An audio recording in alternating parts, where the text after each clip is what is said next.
আসসালামু আলাইকুম। আজকে আপনাদের সাথে শেয়ার করব হচ্ছে আপেলের আচার। এই আপেলটা হচ্ছে আমরা ক্যানাডার আমাদের এক আপুর বাসা থেকে নিয়ে এসেছি। তো এগুলো আমি ধুয়ে খুব সুন্দর করে পরিষ্কার করে নিয়েছি। আর এরপরে এগুলো আমি কেটে নিব। তো আমি প্রথমেই একটা আপেল নিয়ে নিচ্ছি। এই আপেলটা আমি 4 ভাগ করে কাটবো।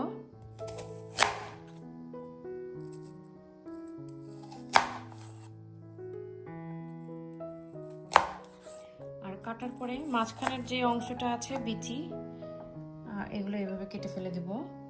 তারপর পানির মধ্যে রাখবো। আমি কেটে কেটে কিন্তু পানির মধ্যে রাখছি, কারণ তাছাড়া কালারটা কালো হয়ে যেতে পারে।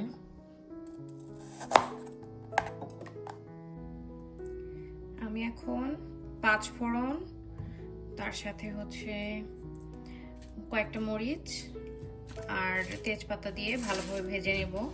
যখন ঘ্রাণ বের হয়ে যাবে তখন এইটা হচ্ছে সবগুলো একসাথে ব্লেন্ড করে নেব।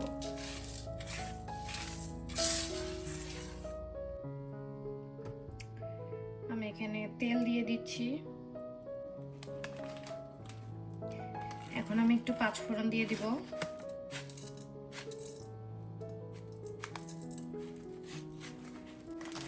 আর এই 5 ফোড়নটা হালকা আছে, যেহেতু মিডিয়াম হিটে রয়েছে, তাই হালকা আছে আমি এটা ভাজবো যতক্ষণ পর্যন্ত না ঘ্রাণ বের হয়।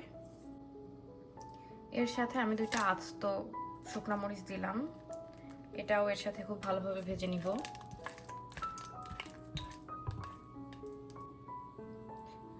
এখন আমি বেশ কয়েকটা আস্ত রসুন দিয়ে দিব।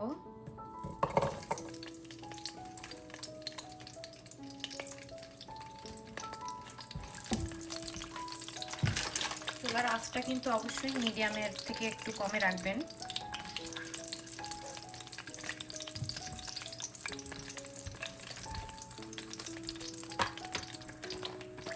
এখন দিব হচ্ছে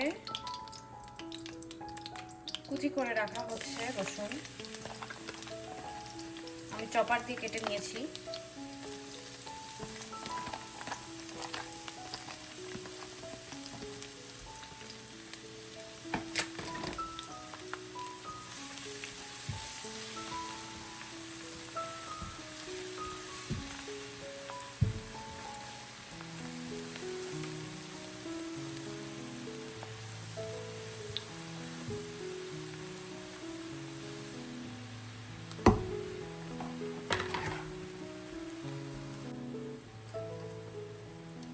এখন এইগুলোকে ভালোভাবে ভেজে নিব যাতে এর কাঁচা গন্ধটা চলে যায়।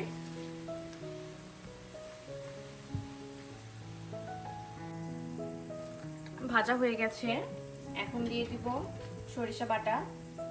সরি, আমি গুঁড়া করে নিয়েছি, আমি সেইটাই দিব। আর আমি এখানে কোনো পানি দিব না, এর জন্য চুলার আঁচ সবসময় মিডিয়াম থেকে লো এর মাঝখানে রাখতে হবে।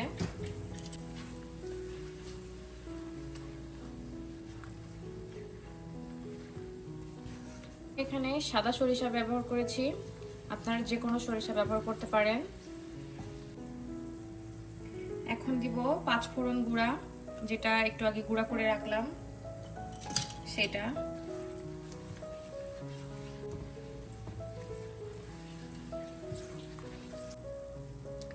এখন দিব কাশ্মীরি মরিচের গুঁড়া। আপনারা যদি আগে মরিচ যে আমি ভেজে দিলাম তখন যদি মরিচ না দেন তাহলে এখন মরিচের গুঁড়া দিয়ে দিবেন। আর দিয়ে দিব হলুদের গুঁড়া। আর এখন আস্তে আস্তে মশলাটা কষিয়ে নিব। আর এর মধ্যে কিন্তু পানি দেওয়া যাবে না, পানি দিলে আচারটা খুব তাড়াতাড়ি নষ্ট হয়ে যাবে। এই জন্য একদম আস্তে আঁচে করেই এই মশলাটা খুব ভালোভাবে কষিয়ে নিতে হবে। এর মধ্যে আমি আমার যে আপেলটা কেটে রাখা হয়েছিল সেই আপেলটা আমি পানি ঝরাতে দিয়েছি। এর মধ্যে আপেলটার পানি ঝরে যাবে আর আমার মশলাটা কষতে থাকবে। এখন আমি পানি ঝরিয়ে রাখা আপেলগুলো যে কেটে রেখেছিলাম সে আপেলগুলো দিয়ে দিব।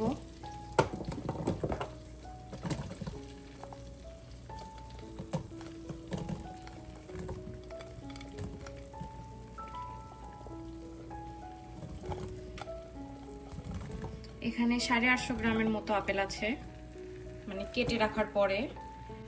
আর যদি কাটা ছাড়া ধরেন তাহলে 1 কেজি পরিমাণ আছে, কারণ কেটে তো মিডলের অংশগুলো আমি সব ফেলে দিয়েছি।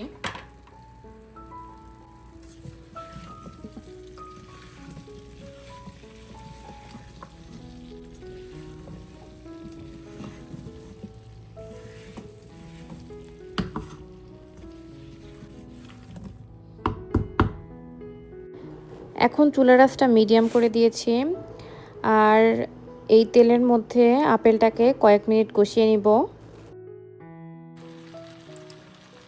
এখন আমি এর মধ্যে লবণ দিয়ে দিব পরিমাণ মতো, আপনারা আপনাদের পরিমাণ মতো দিয়ে দিবেন।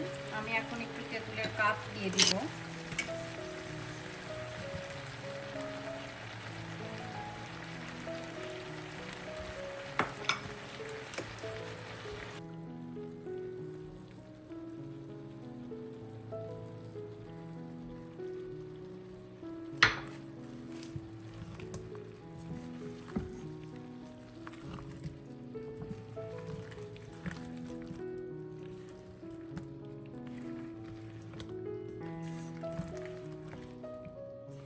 তেঁতুল দেওয়ার পরে কিন্তু আমি খুব ভালোভাবে কষিয়ে নিচ্ছি, দেখতেই পাচ্ছেন। আর চুলার আঁচটা কিন্তু এখন একটু জোরে আছে আগের চেয়ে।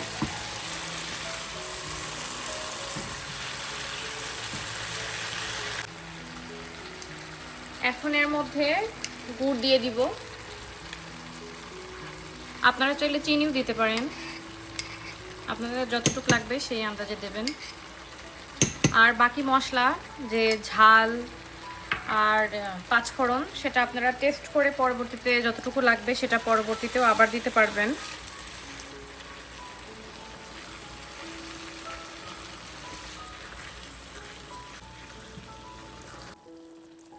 এখন দেখতেই পাচ্ছেন এই পর্যায়ে এসেছে। আমি এর মধ্যে একটু বিট লবণ দিয়ে দিয়েছি, এই বিট লবণ একটু দিয়ে দিয়েছি। আর এখন যেহেতু রান্না শেষ, তাই এর মধ্যে দিয়ে দিব হচ্ছে সিরকা।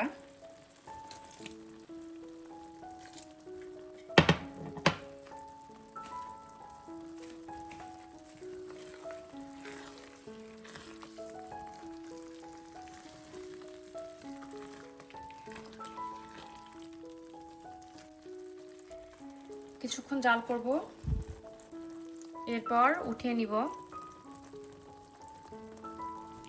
আমি কিন্তু আপেলটাকে খুব সুন্দরভাবে সিদ্ধ করে নিয়েছি, আর দেখতেই পাচ্ছেন আমার আচারটা হয়ে গেছে।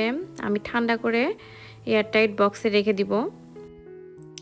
এই তো আমি বয়ামেও ভরে নিয়েছি। এভাবে আপেলের আচার বানিয়ে সংরক্ষণ করতে পারেন 1 বছরের মতো নর্মাল ফ্রিজে রেখে, আর এয়ারটাইট কন্টেনারে রাখবেন। আপেল বাসায় থাকলে অবশ্যই এই আচারটা ট্রাই করবেন। আজকের মতো এতটুকুই, আগামীতে আবার দেখা হবে অন্য কোনো ভিডিওতে।